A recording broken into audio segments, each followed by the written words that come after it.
finally arrived after 15 hours of flying.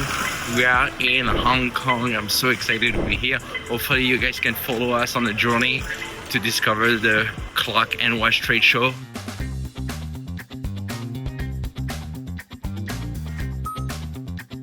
So we just landed this afternoon and I needed to go visit a little bit Hong Kong. We're on the Sky Bridge. I took the tram to go up the hill and look at this view.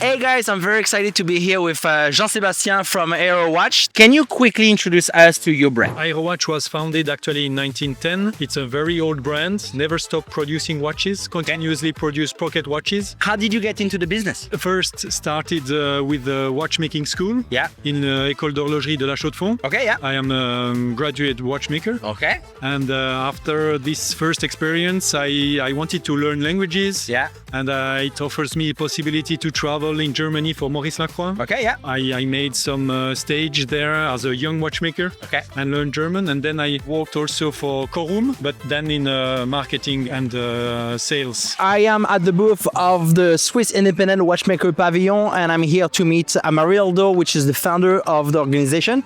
And basically, their mission is to represent independent Swiss watch companies. So come check it out and let's discover some of the brands that are here in Hong Kong with us. I am very excited to be here with Amarildo. Nice to meet you. Nice to meet you, pleasure. You're the founder of the Swiss Independent Watchmaker Pavilion. Absolutely. All right. Can you explain to us a little bit about what's your mission? The mission have started exactly in 2012. I was in China and I discovered the most bigger exhibition in China. It was in Shenzhen. But really no watches from Switzerland inside and not at all independent brands. Okay. So I've talked with the owners of the exhibition at the time to tell to them, what do you think if we bring maybe some independence and you see some other things than big groups? Finally, we do it in 2012. Immediately, we can feel the interest of the public. But at the same time, I feel that the Chinese client at the time was not really ready to see independent brands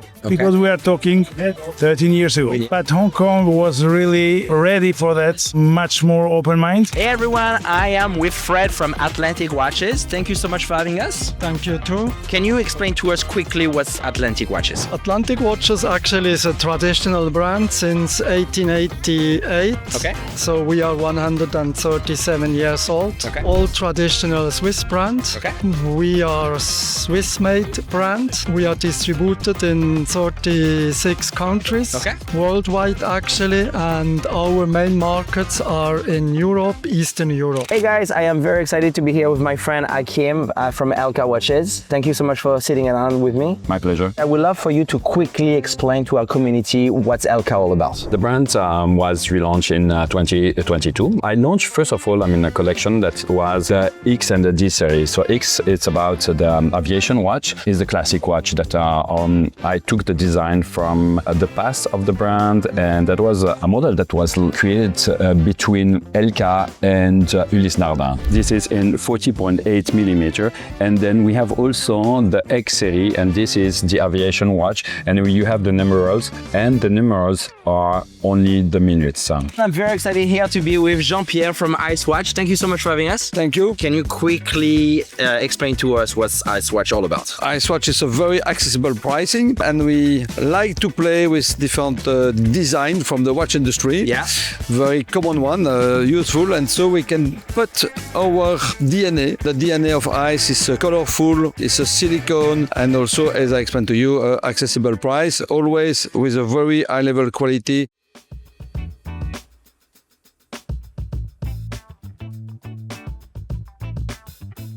One of the things I love about traveling abroad is discovering new horizons and culture, but above all, meeting locals and learning about their customs and passions. And having the chance to spend a few days in Hong Kong gave me exactly that opportunity. Let's just say I fell in love with the city and mostly with the people.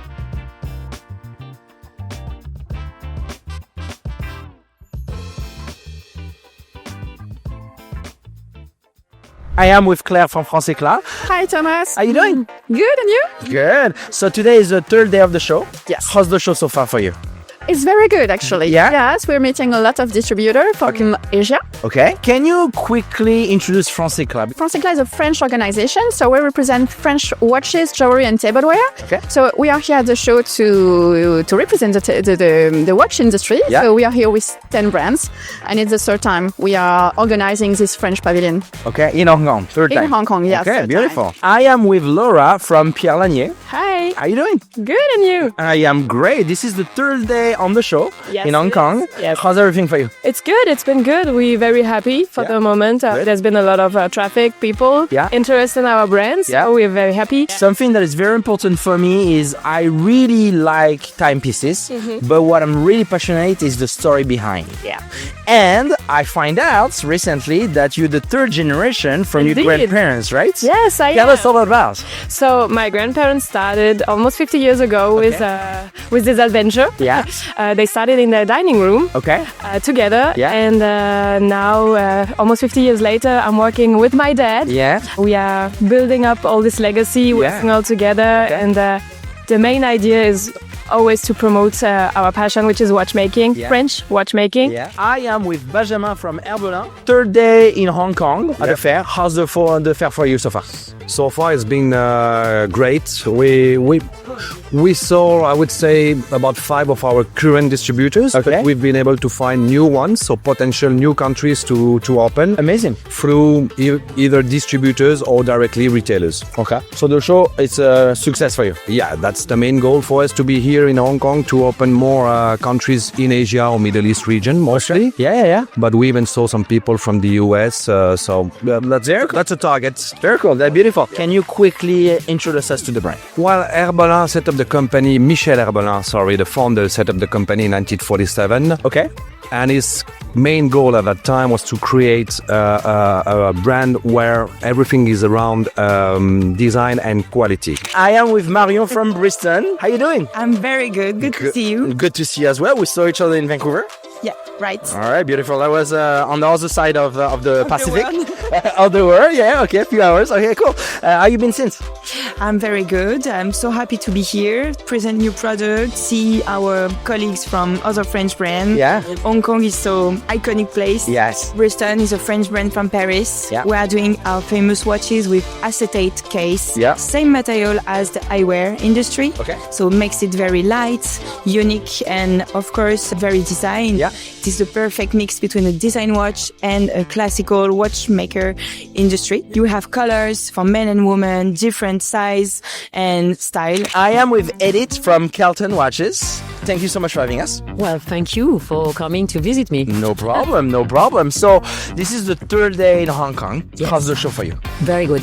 Great. Well, it's our first time here exhibiting. Yeah. So it's very new, but the organization is great with Francéclat. Yeah. And yes, very good contacts. Yeah. Can you quickly introduce us to your brands? Kelton used to be very big in France in the 60s, 70s. Okay. But we relaunched it since 5 years now.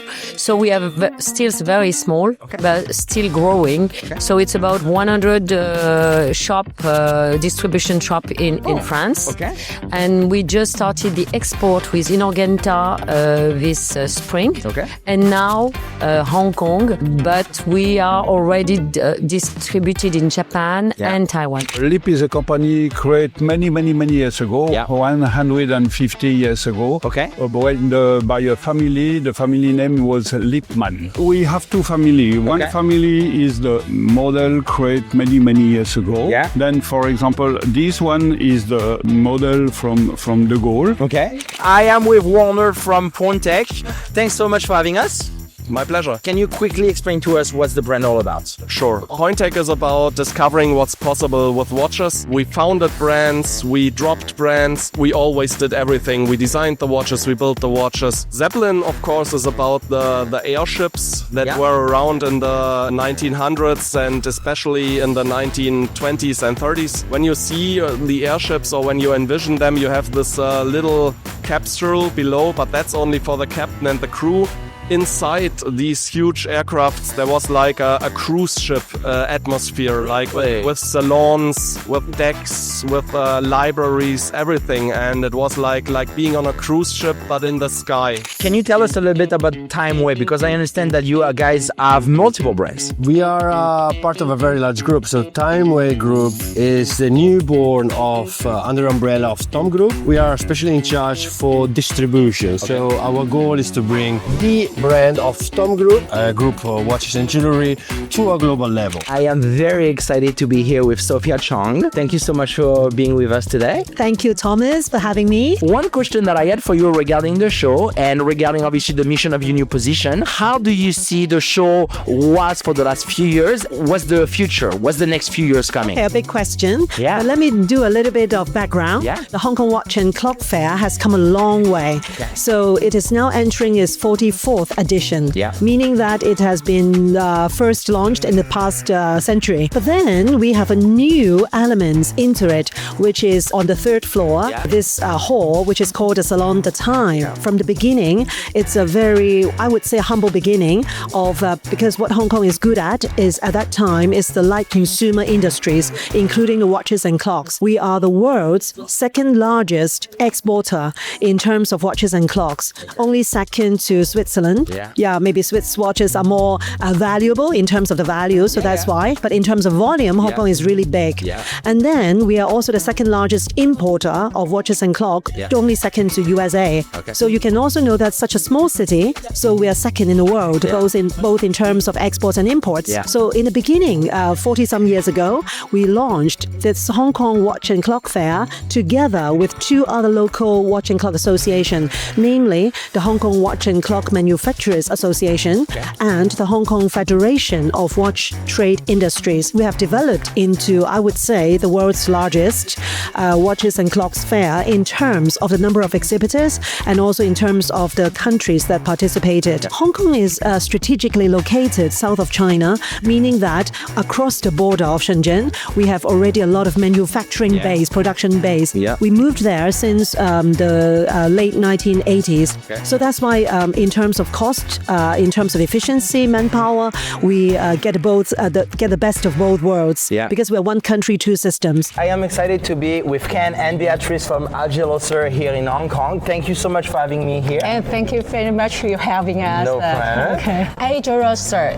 is our brand's name, and in Chinese, age means age. Okay. Agelocer, kind of like clock, and our brand is age to lock our age. That's our brand name come in English. So clock and age. Yeah. Okay. Agelocer. Okay. Yeah. Okay. And how did you start? How did you think about launching the brand? What was your first thought? 从小有佩戴手表的习惯，所以自己本身是比较喜欢手表的，然后也是机缘巧合的情况下进入这个行业。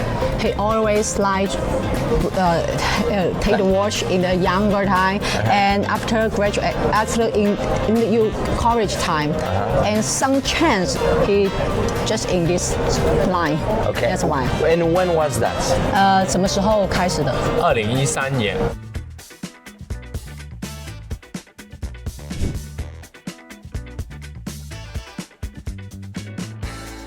Hey guys, so my time here in Hong Kong is finished. It is Saturday afternoon. It was honestly a really great time to discover the Hong Kong Fair. I had a great time. I met with a lot of people. You have to make sure you come in Hong Kong if it's for work or even personal. It's an amazing city. Hopefully they have us again for next year. So thank you so much, and Sheshe for having us, and Zha Jane. Bye bye.